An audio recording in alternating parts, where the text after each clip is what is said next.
Mustafa.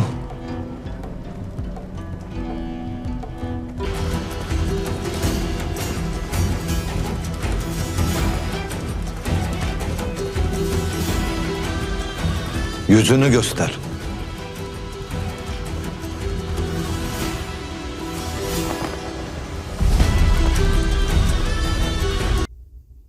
सुल्तान Salahuddin Ayubi series देखने सुनने और चाहने वालों को मेरी तरफ से अस्सलाम वालेकुम।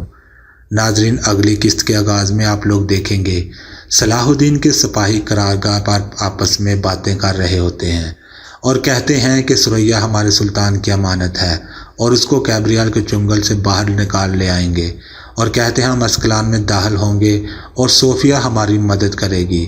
हम सुरैया को बचाकर और कैब्रियल का सर काट कर इंतकाम लेंगे। ये कहकर वो वहाँ से रवाना हो जाते हैं। दूसरी जानब सुल्तान नूरुद्दीन जंगी सलाहुद्दीन की कब्र खोदने के लिए कुछ सिपाहियों को साथ लेकर और अयूब को साथ लेकर वहाँ पहुँच जाता है। कब्र खोद के मुर्दा बाहर निकालने के बाद उसका मुआयना करने के बाद ये पता चलता है कि सलाहुद्दीन की लाश नहीं थी, सलाहुद्दीन ज़िंदा है। ये सब देखकर बहुत खुश हो जाते हैं और अल्लाह का शुक्र अदा करते हैं कि सलाहुद्दीन ज़िंदा है। दूसरी तरफ सनान दूर से छुपकर ये सारा माजरा देख रहा होता है और उसे भी पता चल जाता है कि ये सलाहुद्दीन की लाश नहीं थी, सलाहुद्दीन ज़िंदा है। नाजरीन, इसके बाद हम देखते हैं कि सुरह लिबास में मलबूस कुछ लोग सलाहुद्दीन को कश्ती में डालकर आगे बढ़ रहे होते हैं। सलाहुद्दीन अयूबी बेहोश होते हैं और कश्तियाँ मुसलसल आगे बढ़ती ही जा रही हैं। उधर सलाहुद्दीन के सिपाही काले चोगे पहने कश्तियों में सवार होकर अस्कलान पहुंच जाते हैं और जैसे ही कश्ती से उतरते हैं तो सलीबी कमांडर उनसे पूछता है, कौन हो तुम? सलाहुद्दीन के सिपाही जवाब देते हैं, हम ताजर हैं, हम यहाँ तेल लाए हैं। कमांडर बारी बारी सब के चेहरों को गौर से देखता है और कहता है कि शहर का मुहासरा हो चुका है, जंग की तैयारी है, किले में कोई भी तजारत करने की हालत में नहीं है।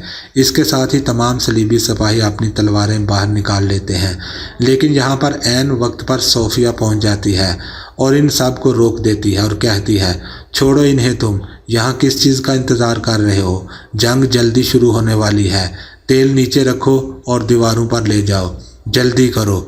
इसके बाद सलीबी सिपाही पीछे हट जाते हैं और वहाँ से चले जाते हैं और सोफिया सलाहुद्दीन के सिपाहियों को लेकर आगे बढ़ती है। सलाहुद्दीन के सिपाही पूछते हैं, अच्छा हुआ तुम वक्त पर आ गई, सुरैया को कहाँ पर रखा है? तो सोफिया जवाब देती है, वो ज़िंदान में बंद है, मैं वहाँ तक नहीं जा सकती, लेकिन मैं ज़िंदान के मुहाफ़िज़ों को संभालने की कोशिश करती हूँ।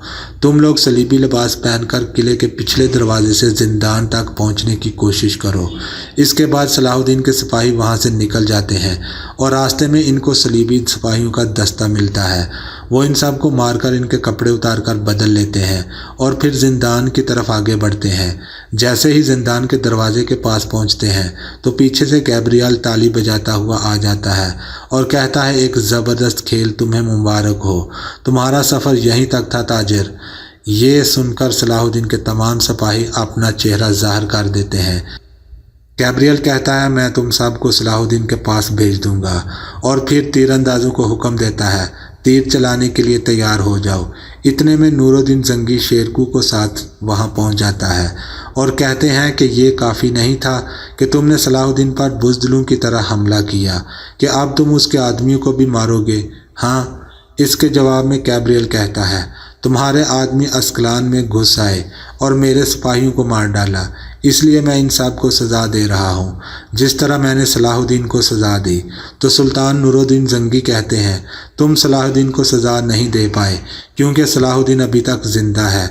ये सुनकर सलाहुद्दीन के दुश्मनों के चेहरे के रंग उड़ जाते हैं और सलाहुद्दीन के सिपाही खुश हो जाते हैं।